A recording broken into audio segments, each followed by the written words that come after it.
Là, on essaye de travailler sur les deux cantons, puisque le Grésivaudan est une entité quand même complète. Et donc, c'est pour ça qu'on est plusieurs candidats ici. Bon, donc 4 conseillers généraux, écologistes et rassemblés, élus dans le Grésivaudan, c'est ça? Voilà, exactement, c'est ce qui est prévu. Et puis juste derrière, il y a Jean-Christophe Grenier qui est notre candidat sur le Haut-Grésivaudan, qui appartient à Terre de Lion. De Lyon. T'inquiète pas, je fais ça tout le temps, hein, tout va bien. Ça roule. On n'a pas sorti les griffes encore. Peut-être tu peux... Bah tiens, déjà tu peux prendre un verre. Et peut-être tu peux nous dire un petit mot sur l'association Terre de Lion. Oui, l'association Terre de Lion, en fait, on fait de l'achat de ferme par la participation, de l'achat collectif de ferme, en fait, par la participation des citoyens. Voilà, pour pouvoir installer des jeunes agriculteurs, jeunes ou moins jeunes, souvent c'est en reconversion, et donc ils sont hors cadre familial, donc encore plus de difficultés à l'accès à la terre. Voilà. Et à ce titre-là, je suis investi dans l'intercommunalité, un conseil de développement, et il y a issus de la commission agriculture, il y a des comités locaux d'installation qui, en concertation, donc avec des associatifs, des agriculteurs et des élus, aident à l'installation. Voilà. Et toute la thématique de reconversion, puisqu'il y a énormément d'agriculteurs qui ont plus de 50 ans, donc il faut réfléchir pendant les 10 ans à venir à qui on va installer. Voilà. Notamment si on veut basculer vers le bio, quelle agriculture on veut favoriser, etc. Donc c'est toute cette problématique. Et donc il y a des forts enjeux, à la fois de préservation des terres agricoles. Le SCOT a figé certaines choses, mais aujourd'hui on voit qu'on continue à avoir des grands lotissements qui se développent dans la vallée, sur des terres qui pourraient être productives. Et Non, mais je pense que ce que fait Terre de Lion est très très intéressant parce que ça fait aussi le lien entre des gens qui ne sont pas directement impliqués dans le monde agricole et qui ont envie de pouvoir avoir un rôle, et donc je pense que c'est très intéressant. Mais la deuxième chose, vous l'avez évoqué tout à l'heure sur la question foncière, c'est que garder de l'agriculture à proximité des grands centres urbains, voire même en ville, je pense que c'est l'enjeu du 21e siècle. Parce que quand on déconnecte, ce qu'on a essayé, ce qu'on a fait beaucoup, les liens entre alimentation, consommation et production, on s'y perd, et puis on perd aussi ce qui fait pour une part notre humanité. Et je pense que cette nécessaire réflexion sur la non-spécialisation des territoires, sur le fait que des enfants des écoles puissent comprendre que ce qu'ils mangent, ça pousse de telle manière, à telle saison, voilà, qu'ils comprennent, c'est très très différent. Il y a vraiment un sujet qui dépasse, on va dire, les questions économiques, etc. Et puis ce que vous dites, moi je suis très touchée, ce que vous dites sur le fait de garder les cépages locaux, parce qu'il y a un vrai sujet autour de la biodiversité qui est absolument décisif sur la question, on va dire, de la nature, mais aussi en agriculture. C'est-à-dire qu'on s'est resserré sur un catalogue de semences, resserré sur certaines espèces qui sont du coup beaucoup plus vulnérables et qui fragilisent aussi la production. Donc retrouver différentes espèces, qu'elles soient animales ou végétales, c'est là aussi. Et c'est maintenant, parce que sinon c'est trop tard. C'est trop tard dans certains cas. Pour moi, la sauvegarde au niveau de ces cépages-là, c'est pas dans 10 ans. Et c'est vrai qu'on a refait classer aussi des cépages au niveau du cahier national. Après, il faut que ça passe dans le cahier des charges. On a quand même aussi des contraintes quand même administratives qui sont des fois aussi un petit peu lourdes. On a une identité qui est propre. Le Grésivaudan, c'est simple, c'était la plus grande région viticole alpine dans les années 1900, donc plus grand que la Savoie. Mais après, ça s'est perdu pour la région, la crise du phylloxéra, les deux guerres qui sont arrivées là. Après, les industries du papier qui ont pris l'emprise et qui les agriculteurs sont devenus aussi double actifs et qui ont délaissé la partie difficile du côté agricole, donc le travail des vignes, la consommation qui a changé, plus la pression foncière qui est arrivée aussi par-dessus et qui a fait que le vignoble a disparu au fur et à mesure. Mais bon, voilà, maintenant il y a de quoi faire et il y a un joli passé, il faut se baser là-dessus. Et pour moi, voilà, c'est par ces cépages-là qu'on arrivera à retrouver une identité locale et territoriale, on va dire. Après, voilà, il y a un joli projet aussi qui va être fait, qui va être monté au niveau de Crawl avec un projet AFA sur les coteaux.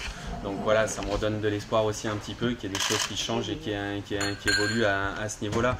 Et donc voilà, Nelly est là aussi, donc chargée de l'agriculture à Crawl. Donc voilà, il y a des choses qui bougent, mais ça prend du temps, c'est une masse, c'est une énergie aussi à avoir et à apprendre. Mais bon, voilà, après moi j'œuvre un petit militant comme je suis à mon niveau et voilà, je fais ce que je peux avec les moyens que j'ai, j'essaie de me faire entendre et voilà. Mais il y a d'autres jeunes, ça doit susciter quand même d'autres intérêts, d'autres choses aussi au niveau local, au niveau des vins, il y a d'autres jeunes qui vont s'installer dans le Grésivaudan, dans l'Isère aussi. Et voilà, et donc il y a un renouveau qui est en train de partir et tant mieux, et c'est très bien, et j'ai envie de dire plus on est de fous, mais on est quoi en fait. Oh non. celui-là il est en direct. C'est pas vrai, sympathique ça. Ouais, alors du coup, parlez-moi un peu de vos vins. Alors mes vins, donc domaine finaux, donc voilà, là vous êtes sur un chardonnay. Après je travaille beaucoup aussi sur d'autres cépages un petit peu endémiques du Grésivaudan. J'aime bien le mot endémique, bon après vraiment locaux et qui a vraiment une notion de territoire, on va dire quoi. Et donc notamment je travaille sur les Trerla d'Huile, la Verdesse, le Persan. Qu'est-ce qu'il y a d'autre? Il y a la Cérénesse de Vorep, la Sainte-Marie de Vivier. J'ai d'autres collègues aussi qui travaillent sur d'autres cépages dans l'Isère, notamment dans le Trièvre avec l'Anchette. Donc voilà, il y a des choses qui émergent de tout ça.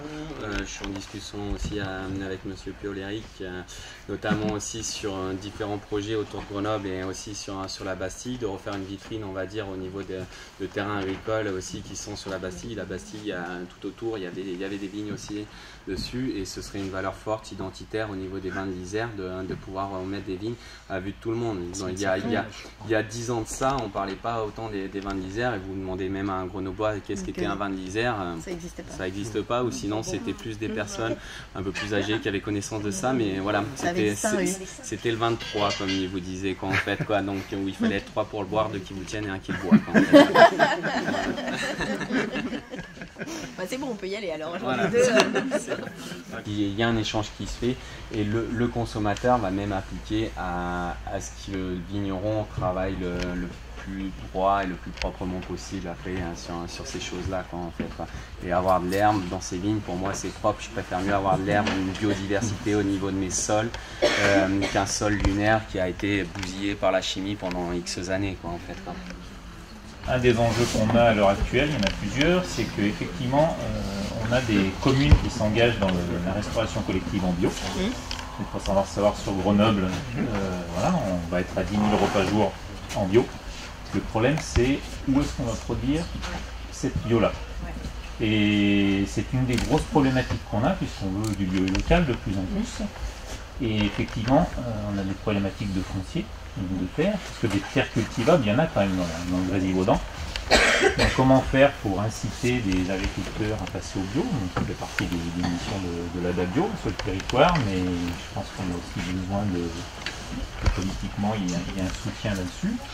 Et puis, comment récupérer du foncier, parce que c'est une des grosses problématiques.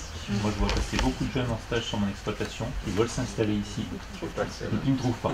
Ils partent dans la Drôme, ils partent dans l'Ardèche, ils partent dans des endroits beaucoup moins tendus, mais ici, c'est impossible.